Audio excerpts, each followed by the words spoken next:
बातमी आहे सुषमा अंधारे यांच्या संदर्भातली। राज्य बाल हक्क संरक्षण आयोगाने सुषमा अंधारे यांच्या विरोधात निवडणूक आयोगाकडे तक्रार दाखल केली। राजकीय फायदा आणि निवडणूक प्रचारात लहान मुलांचा वापर केल्याचा आरोप अंधारेंवरती करण्यात आलाय। वर्ध्यातील महायुतीचे उमेदवार रामदास तडस यांच्या विरोधात सुषमा अंधारे यांनी पत्रकार परिषद घेतली होती। यावेळी सुषमा अंधारे यांनी पूजा तडस आणि त्यांच्या 17 महिन्यांच्या मुलाला मंचावर आणलं होतं।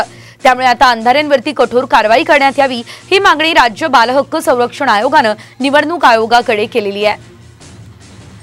या संदर्भात आपण अधिकचे अपडेट घेऊयात आमचे प्रतिनिधी सूरज मसूरकर यांच्याकडून। सूरज, आपण बघतोय प्रचारात लहान मुलांचा वापर करण्यात आला असा आरोप सुषमा अंधारे यांच्यावरती करण्यात आलेला आहे। नेमकं सविस्तर कारवाई कशा संदर्भात काय घडलेलं आहे, सविस्तर माहिती।